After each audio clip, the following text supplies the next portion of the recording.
Bom dia, pessoal, mais uma vez aí iniciando mais uma semana. Já estamos aí na 10ª semana, né? 10ª semana de aulas remotas, com muito aprendizado. Quero desde já parabenizar aqueles que têm feito as atividades. Continue assim. A gente espera que o mais breve possível possamos voltar, né, à normalidade, mas enquanto isso, enquanto não voltamos para a sala fisicamente, né, de aula, vamos por aqui virtualmente fazendo esse trabalho, né, e até, né, de forma mais próxima pelo Zoom também, com Tira Dúvidas, tá bom? Então é isso, pessoal, a gente está quase finalizando o livro 2, quase, teremos essa aula de hoje, a de sexta, e a gente finaliza o livro 2. Eu já espero que próxima semana já tenhamos o livro 3. Se não tiver, a gente vai trabalhar de uma forma um pouco diferente, tá bom? Então vamos lá, pessoal. Hoje correções e também falar um pouquinho sobre erosão e salinização do solo australiano, tá bom? Vamos começar pela correção. Tá aí, ó, livro de atividades, página 25 a 27. Eram 3 páginas. Vamos lá. Primeira questão, pessoal. Quais são as principais consequências para os ecossistemas e para as edificações humanas afetadas pela chuva ácida? Então, quais são as consequências, tanto para o homem, como também, né, para os ecossistemas que ali, né, se inserem, né? Quais são as principais consequências? A destruição de folhas, né, para a floresta e ramos, para os solos, os rios, os lagos e os mares. E também nós temos o que? As construções humanas de concreto e metal são desgastadas pela ação da chuva ácida. Então, tanto, né, as florestas são prejudicadas, também como construções humanas, né, também podem ser danificadas aí pela chuva ácida, tá bom? Vamos para a letra C. Que regiões da Europa, Ásia ou Oceania são mais afetadas pelas chuvas ácidas? A gente viu isso. A gente viu que são aqueles países que praticamente poluem bem menos, mas que acabam sofrendo as consequências devido aos países vizinhos que emitem muitos gases poluentes e o vento acaba levando essa chuva ácida aí para esses países. São os países do norte europeu, né, os países da Europa, os escandinavos, Noruega, Dinamarca, Suécia e Finlândia. Esses são os principais países aí que sofrem aí com esses problemas de chuvas ácidas, tá bom? A gente viu isso em uma das nossas aulas passadas. Letra D, pessoal. Por que os impactos provocados pela chuva ácida podem representar questões de geopolítica internacional? Olha a pergunta. Preste atenção. Por que esses impactos provocados pela chuva ácida podem representar uma questão geopolítica internacional? Porque pode haver conflitos, confrontos, até mesmo confrontos. Porque países que não emitem acabam sendo prejudicados por aqueles que emitem muito mais poluentes do que eles. Então, pode haver uma questão aí de conflito, de realmente dano físico para esses países, tá certo? Pode haver uma questão aí de brigas entre esses países. Olha aqui, ó. Muitas vezes não ocorrem necessariamente sobre o país em que ela foi gerada, tá certo? Nesses casos, os danos por ela ocorrem em diferentes regiões que têm sua economia, biodiversidade e infraestrutura urbana afetadas. Aqui não falo o que eu falei, mas você pode colocar aí. Pode gerar um conflito, né, entre esses países aí, aqueles que provocam, né, que poluem, e aqueles países, como os escandinavos, que não poluem tanto, mas acabam sendo prejudicados. Então pode haver um confronto aí entre esses países. Não é que vai haver, pode haver, tá bom? Pessoal, observe a imagem e o texto. Em 1952, um misterioso nevoeiro invadiu Londres, cobrindo a cidade com uma densa camada de poluentes, que matou milhares de pessoas e animais e dificultando a respiração da população por dias. Em uma nova análise, pesquisadores afirmam ter identificado os processos químicos que relacionavam o nevoeiro natural com o resultado da queima do carvão. Então esse nevoeiro aí, que você vê na imagem, é resultado da queima do carvão, o que eventualmente criou uma névoa mortal que deixou o céu completamente escuro. Isso aí justamente aí no auge do período industrial, né? Então é um problema seríssimo. Vamos ver qual é o que a questão pede, né? Vamos lá. Considerando a hipótese apresentada no artigo no jornal inglês como uma causa possível para a tragédia que vitimou parte da população londrina, responda. Por que o problema tratado no texto é uma questão socioambiental? Porque interfere diretamente, pessoal, tanto na sociedade como no meio ambiente, tá certo? Olha aqui, trouxe gravíssimas consequências para o ambiente e para a população local. Então, se traz consequências para o meio ambiente e também para a sociedade, a gente considera isso como um problema socioambiental, tá bom? Vamos para o próximo. Cientistas alertam que tragédias semelhantes atualmente podem ocorrer na China. Que semelhanças há entre o Reino Unido do médio do século XX e a China atual? O Reino Unido naquele meado era do século XIX e XX, tinha o quê? Uma forte industrialização, né? Lá no século XX e século XIX. Hoje já é a China, tá certo? Então a China também tem esse potencial aí muito grande de industrial e utilizam muito, olha, a queima do carvão mineral, tanto o Reino Unido lá no século XIX e meados do século XX, como a China hoje no século XXI. Então as principais semelhanças são essas. A China e o Reino Unido lá no século XIX, século XX, o Reino Unido queimava e a China hoje queima muito carvão mineral, com uma poluição muito alta. Essas são as grandes semelhanças aí entre o Reino Unido do século XIX e XX com a China atual em pleno século XXI, tá bom? Estamos quase finalizando, pessoal, a correção. Aqui mostra aqui Cazaquistão, a região de Semipalatinsk, né, que é a região lá de testes nucleares, tá certo? E com esse mapa a gente responde as próximas questões. Em que contexto a extensa região destacada no mapa foi palco de testes nucleares, né? Foi no contexto aí da Guerra Fria, né? Durante a Guerra Fria. Essa é a resposta da primeira questão. Que país realizou esses testes? Qual foi o país? Foi a União Soviética. Aqui não fala, né? Mas foi o quê? Foi o governo soviético. Foi a União Soviética. Segunda questão. E como se denominava esse período? Que é justamente a Guerra Fria, né? Então, não tem o que falar aí.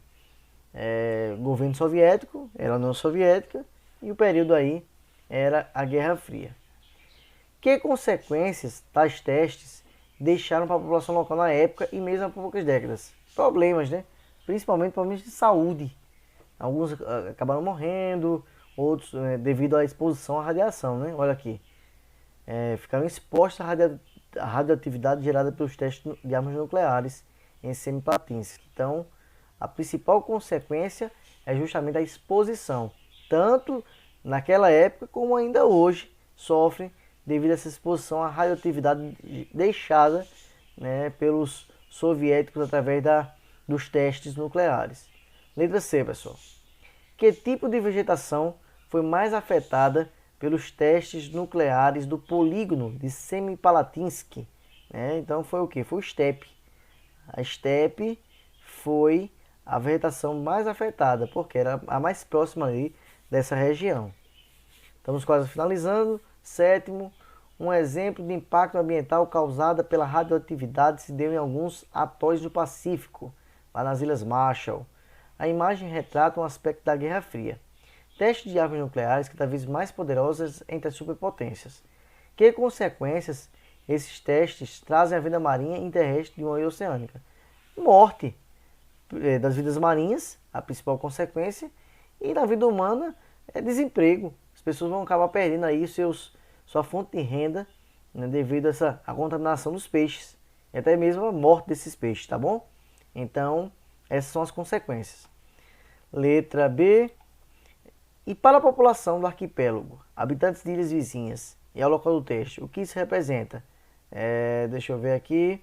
representa justamente uma queda econômica, um desemprego nessa região. Olha aqui, ó, atividade da qual dependiam e dependem economicamente muitos dos micronésios. Então, pode gerar aí desemprego, pode gerar perda de renda dessas pessoas. Então, é quase a mesma questão da letra A aí, quando fala da vida terrestre. E também tínhamos aí, pessoal, a hora do desafio, né? Que era justamente duas questões, e uma já foi... As duas eu falei na correção hoje, né? A primeira, qual fonte energética tem contribuído para a formação de chuvas ácidas no norte da Europa? Carvão mineral, você estava bem claro. Qual o nome da área de teste do atual Cazaquistão, que foi palco de mais de 500 testes nucleares pela antiga União Soviética? Falamos agora também. É o polígono, né? Ou Semipalatinsk, essa região aí de Semipalatinsk. Então poderia ser essas duas opções aí, o polígono ou Semipalatinsk, tá bom? Vamos lá. Aí aqui começa o assunto, é bem breve, tá bom? Erosão e salinização do solo australiano. Então a Austrália, pessoal, é um país altamente desenvolvido socioeconomicamente falando. Destino de muitos migrantes, muitas pessoas vão lá para a Austrália para conhecer. E devido a esse aumento exorbitante de imigração, número de imigrantes, a população também vai crescendo, né? Se urbanizando, vai aumentando e, consequentemente, vai destruindo as matas nativas. Então, essa é uma preocupação. Então, o país tem buscado práticas mais sustentáveis. Não é só a Austrália, né? Todos os países do mundo hoje buscam essa sustentabilidade. É você retirar do meio ambiente, mas de forma a preservar, né, a vegetação, preservar aquilo que você está retirando. Por quê? Porque um dia pode se esgotar, são recursos aí que são esgotáveis, tá bom? Então, na década de 80, o governo australiano incentivou a derrubada das matas para ocupação e melhor exploração das terras. Então, naquela época, eles realmente eles incentivavam a derrubada dessas matas para aumentar a ocupação e exploração dessas terras. Porém, os impactos começaram a surgir, perda de solo, degradação, a redução da disponibilidade de água potável. Então aí eles começaram a perceber que o caminho não é esse. Eles precisavam voltar atrás e repensar essa forma aí de desenvolvimento do seu país, economicamente falando.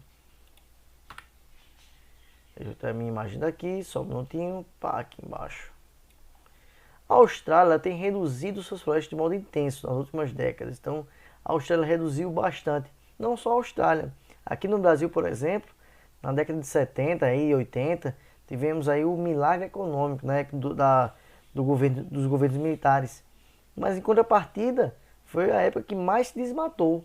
Então, o desenvolvimento ele precisa andar junto com a preservação. Quando a gente separa desenvolvimento e preservação, andam separados, aí vai ter um problema maior, porque o desenvolvimento vai parar de existir se a gente não tiver vegetação, se a gente não tiver um clima estável.